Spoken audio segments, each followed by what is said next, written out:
Hi guys, be the bull welcomes you again. Azad engineering limited का IPO आने वाला है, तो उसके बारे में बात करेंगे। आईपीओ डेट 20 दिसंबर 2023 से लेकर 22 दिसंबर 2023 तक है। फेस वैल्यू ₹2 पर शेयर। प्राइस बैंड 499 से लेकर 524 रुपये पर शेयर है। लॉट साइज 28 शेयर्स का है। टोटल इशू साइज 1,41,22,138 शेयर्स, करीब 740 करोड़ रुपए कंपनी जुटाने वाली है इस टोटल इश्यू साइज से, जिसमें से फ्रेश इश्यूज के माध्यम से 45,80,153 शेयर्स आएंगे। 240 करोड़ रुपए कंपनी जुटाएगी।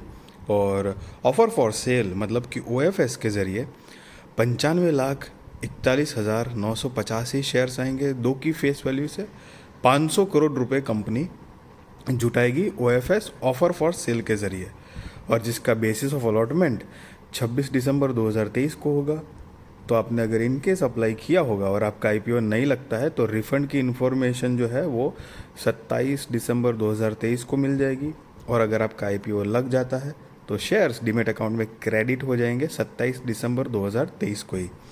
ध्यान रहे, रिफंड की इन्फॉर्मेशन और शेयर क्रेडिट होंगे, वो डेट दोनों सेम है, जो कि 27 दिसंबर 2023 है।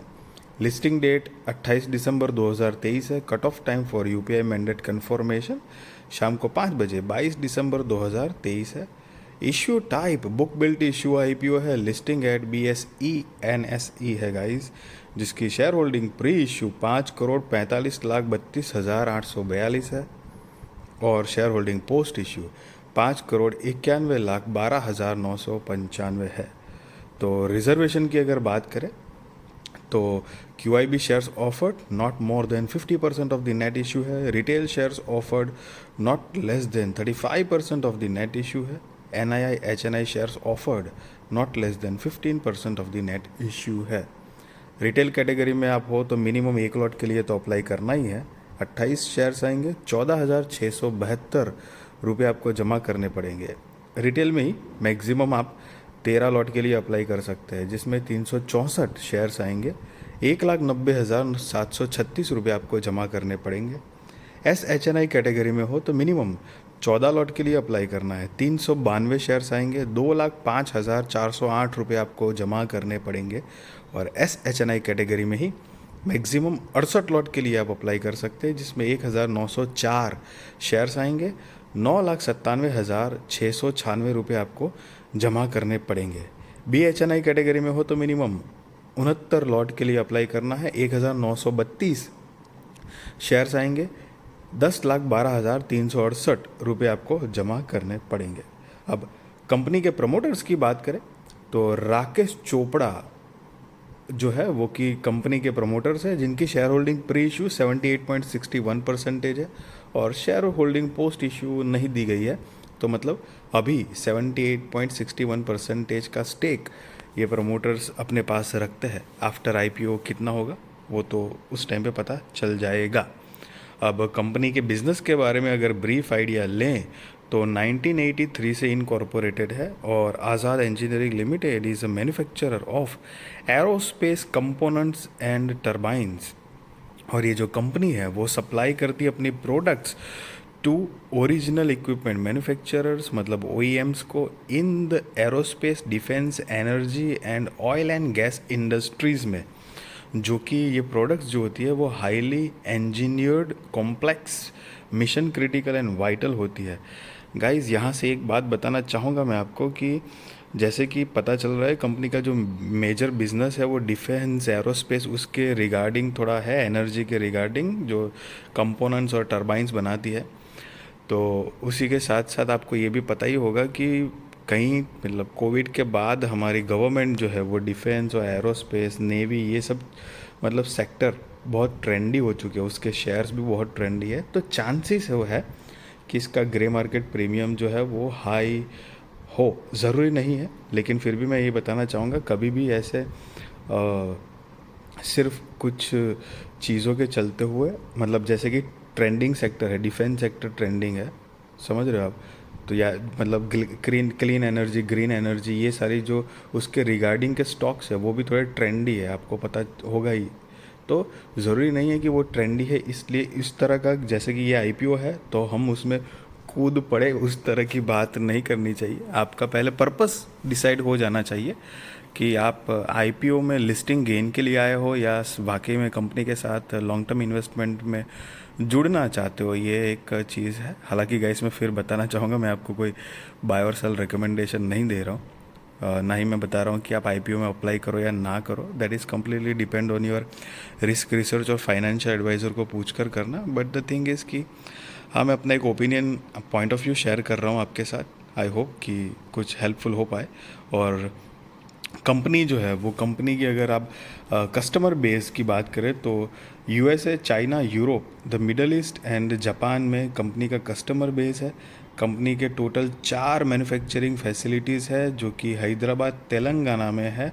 और साथ ही साथ में कंपनी और 2 मैन्युफैक्चरिंग यूनिट सेट करने जा रही है जो कि ट्यूनी की Bolaram village in Siddipet district Telangana and Mangampet village in Sangareddy district Telangana. तो ये 2 जगह पर और नए मैन्युफैक्चरिंग यूनिट कंपनी डालने वाले हैं for the same business.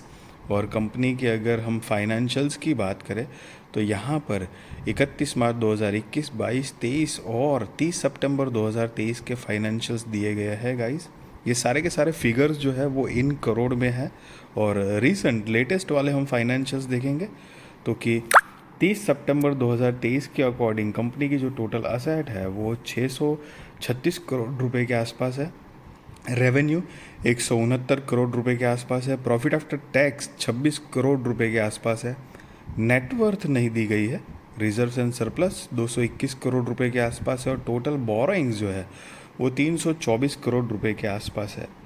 Guys नीचे आप यहाँ पर पढ़ सकते हो अमाउंट इन करोड़ जो कि लिखा हुआ है। और मैंने आपको पहले बताया कि ये सारे फिगर्स जो है वो इन करोड़ में ही है गाइस। अब कंपनी के की परफॉर्मेंस इंडिकेटर की बात करें तो कि PEX जो है वो 292.74 का है। पोस्ट PEX 57.58 का है। मार्केट कैपिटलाइजेशन 3097 करोड़ रुपए के आसपास है। तो ये एक स्मॉल कैप कंपनी है।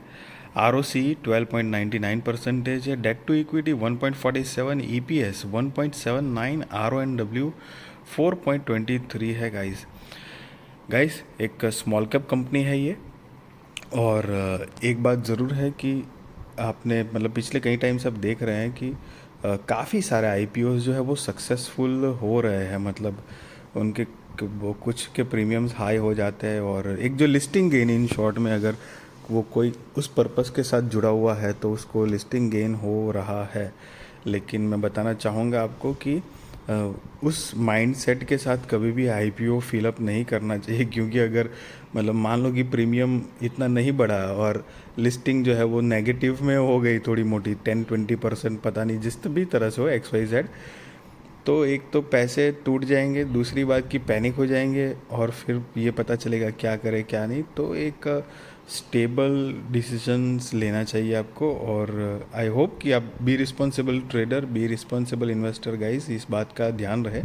मतलब मैं जब भी IPO फिलअप करता हूँ या फिर स्टॉक में भी इन जनरली इन्वेस्टमेंट करने के लिए सोचता हूँ तो मैं एकदम से मतलब एकदम ट्रेंड है या फिर कोई बड़ा इन्वेस्टर है तो उस सिर्फ वो 2-4 की पॉइंट को ध्यान में रख के मैं कभी भी ऐसे IPO फिलअप नहीं करता हूँ। या फिर नॉर्मल इन्वेस्टमेंट भी जो होता है वो मैं कभी नहीं करता हूँ। मैं अपने हिसाब से जो भी मेरे से बन पड़ता है वो मैं रिसर्च अपने हिसाब से करता हूँ थोड़ा मोटा। और उसके बाद अगर मुझे कॉन्फिडेंस है तो उस हिसाब से मैं इन्वेस्टमेंट करता हूँ।